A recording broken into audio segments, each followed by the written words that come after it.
Dans la plupart des scénarios d'effondrement, le réseau électrique est le premier à vaciller, mettant en péril nos infrastructures essentielles. En cas de panne généralisée, cette défaillance critique compromet non seulement notre confort moderne, mais aussi notre sécurité et notre capacité à maintenir la paix publique. Vous êtes-vous demandé combien de temps la société telle que nous la connaissons tiendrait en cas de blackout total? Vous venez de vous réveiller, mais aujourd'hui ne ressemblera pas à hier. De temps en temps, un bruit fort vous sort de votre sommeil. Un camion qui passe dans la rue, un bébé qui pleure, un chien qui aboie. Mais c'est tout à fait différent d'être réveillé par le silence. Votre inconscient vous signale que les sons que vous devriez entendre ont disparu. Il ne faut qu'une minute à votre esprit embrumé pour reconstituer le puzzle. Le réfrigérateur est silencieux. Aucun air ne passe par la grille du climatiseur qui fait office de chauffage. Le courant est coupé. Vous vérifiez votre téléphone. Il est 3 heures du matin. Après avoir vérifié votre disjoncteur, vous comprenez qu'il ne vous reste qu'à vous rendormir en espérant que les techniciens auront réparé le réseau lorsque le jour se sera levé. La plupart d'entre nous avons déjà subi une panne de courant, mais elles sont généralement de courte durée, de quelques minutes à quelques heures, et elles sont principalement localisées sur un petit périmètre. Le réseau électrique est justement conçu pour cela. Il dispose de redondance, de plusieurs chemins que l'électricité peut emprunter pour atteindre la même destination, et les nœuds sont disséminés sur le territoire, réduisant ainsi les chances qu'ils soient tous impactés en même temps. Mais avoir tous les utilisateurs interconnectés est aussi une vulnérabilité, car si les choses tournent très mal, tout le monde est affecté. L'hiver dernier, les autorités craignaient de devoir faire face à des pannes à grande échelle sur le réseau électrique en raison d'un déséquilibre entre l'offre et la demande. Toutefois, cela n'est qu'une des nombreuses raisons qui pourraient causer une panne générale majeure. Les catastrophes naturelles, les erreurs d'ingénierie et les attaques délibérées peuvent toutes provoquer l'effondrement complet d'un réseau. Vous vous réveillez des heures plus tard, frigorifié, la lumière du jour filtrant à travers la fenêtre de votre chambre. Le courant est toujours coupé. Vous attrapez votre téléphone portable pour essayer de comprendre ce qui se passe. Sa batterie est pleine grâce à la charge du début de nuit et vous profitez d'un bon signal de l'opérateur. Vous essayez de téléphoner à un ami, mais l'appel ne passe pas. Vous essayez encore, mais vous n'obtenez rien de plus qu'une voix monotone disant « Toutes les lignes sont occupées ». Il existe de très nombreux moyens de communication pour relier les personnes à travers le monde et elles utilisent toute l'électricité pour fonctionner. Les réseaux en fibre optique utilisent des commutateurs et des terminaux optiques distribués dans toute la zone de service. Les réseaux de télévision par câble et DSL disposent de nœuds qui desservent chaque client et nécessitent une alimentation électrique. Les réseaux de téléphonie cellulaire utilisent des stations et des antennes alimentées installées sur des immeubles ou des toits. Les installations de télécommunications importantes se trouvent généralement sur des circuits priorisés et peuvent même disposer d'alimentation électrique de secours. De ce fait, même pendant un blackout total, vous pourriez toujours avoir accès au réseau. La plupart des installations de télécommunications sont équipées de batteries de secours qui peuvent les maintenir en marche pendant une panne de courant durant 4 à 8 heures. Les installations critiques comme les stations de base de téléphonie mobile et les data centers ont souvent un générateur de secours sur site. Ces générateurs disposent de suffisamment de carburant pour étendre la résilience au-delà de 24 à 48 heures. Cela étant, les catastrophes majeures créent d'énormes demandes sur les services de télécommunications car tout le monde essaie de se renseigner en même temps. C'est pour cela que vous pourriez ne pas être en mesure de passer un appel même si les services sont toujours disponibles. En France, le gouvernement a sollicité les opérateurs télécoms pour créer des canaux prioritaires afin que les appels des services d'urgence liés à la sécurité publique puissent tout de même passer même lorsque les réseaux sont congestionnés. Vous n'avez donc pas pu passer d'appel. La réalité de la situation commence tout juste à se faire sentir. Étant donné que la plupart des gens disposent d'un téléphone portable, les alertes d'urgence par SMS ou par notification sont venues s'ajouter au système d'alerte à disposition des autorités. Les communications bidirectionnelles comme les appels téléphoniques et Internet pourraient ne pas tenir longtemps en cas de blackout. Donc les réseaux unidirectionnels comme la radio et la télévision sont essentiels pour tenir les gens informés. Ces installations sont souvent équipées d'importantes réserves de carburant de secours et même de stocks d'urgence pour le personnel afin qu'ils puissent continuer à fonctionner pendant des semaines si nécessaire. Vous voici quelques jours plus tard. La situation commence à devenir difficile à vivre. Même une panne de cette durée peut complètement bouleverser votre vie si, par exemple, vous dépendez de médicaments qui doivent être réfrigérés ou d'équipements médicaux alimentés par électricité, comme un respirateur ou une machine de dialyse.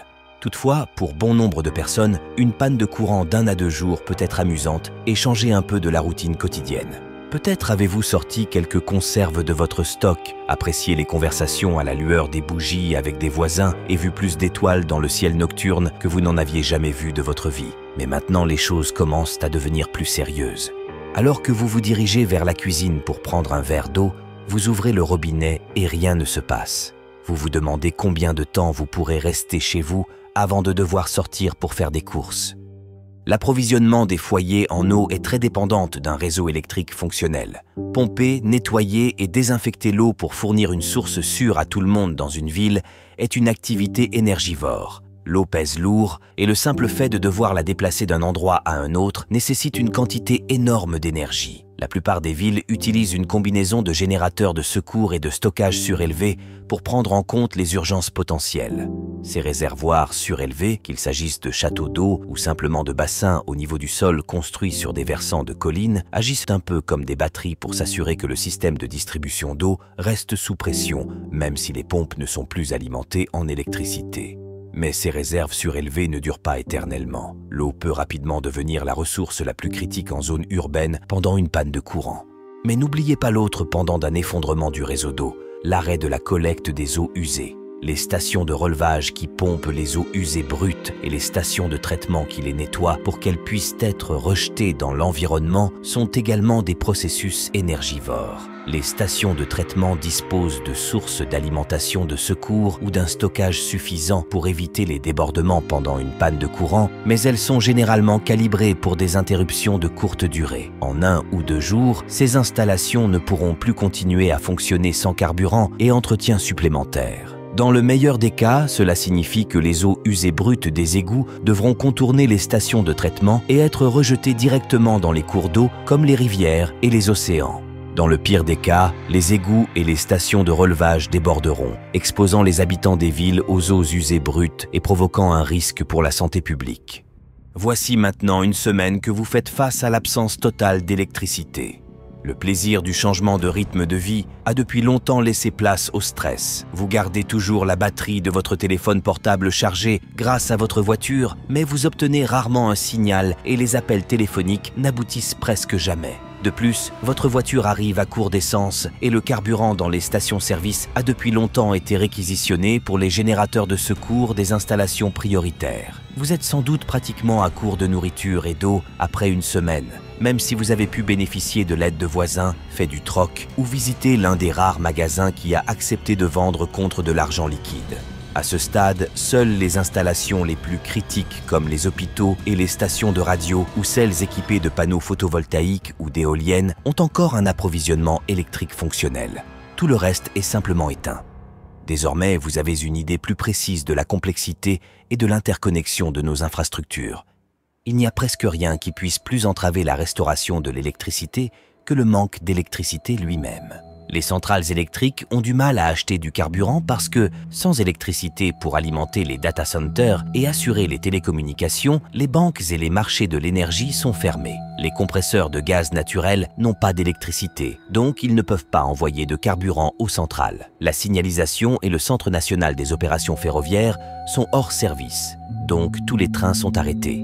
Les routes sont engorgées parce qu'aucun des signaux de circulation ne fonctionne, créant des accidents et ralentissements de la circulation aux intersections. Même si les employés des centrales électriques et des postes de transformation ont encore de l'essence dans leurs véhicules, ils ont des difficultés à se rendre au travail. Et quand ils y arrivent, ils pourraient ne pas savoir quoi faire. La plupart des infrastructures compliquées comme les oléoducs, les réseaux d'eau et le réseau électrique sont exploitées à l'aide de systèmes informatiques, d'ordinateurs en réseau, de capteurs et de dispositifs électroniques qui effectuent beaucoup de tâches automatisées, s'ils ont de l'énergie. Même si vous pouvez placer des techniciens devant des vannes, des interrupteurs aux stations de pompage et aux réservoirs pour procéder à des opérations manuelles, ils pourraient ne pas savoir sous quels paramètres faire fonctionner le système. Plus la panne dure, plus les réserves d'eau, de carburant, de nourriture, de médicaments et de biens diminuent, et plus les systèmes se dégradent. Chacun de ces systèmes complexes est souvent extrêmement difficile à remettre en marche seul, et presque impossible sans le soutien de l'infrastructure adjacente. L'électricité n'est pas seulement un luxe, c'est une nécessité de la vie moderne. Sans compter notre propre utilisation directe, presque tout ce sur quoi nous comptons dans notre vie quotidienne, et notamment la paix publique, est maintenu par un réseau électrique fonctionnel. Bien sûr, la vie telle que nous la connaissons ne s'effondre pas dès que les lumières s'éteignent. L'un des témoignages présents sur cette chaîne, qui décrit un blackout de 9 jours, montre à quel point les voisins peuvent être gentils et généreux face à une situation difficile. Mais on notera que les comportements peuvent soudainement changer selon la durée d'une telle rupture de la normalité. Les catastrophes naturelles et les mauvaises conditions météorologiques créent régulièrement des pannes localisées. Mais heureusement, les pannes de grande envergure sont relativement rares. Cependant, cela ne veut pas dire qu'elles ne sont pas possibles. Il est donc sage de se préparer. Tant au niveau institutionnel que personnel, trouver un équilibre entre la possibilité qu'une catastrophe se produise et les ressources nécessaires pour y faire face est un réel défi. C'est à nous qu'il appartient de situer le curseur de notre niveau de préparation et d'anticiper une rupture de la normalité, bref, l'effondrement.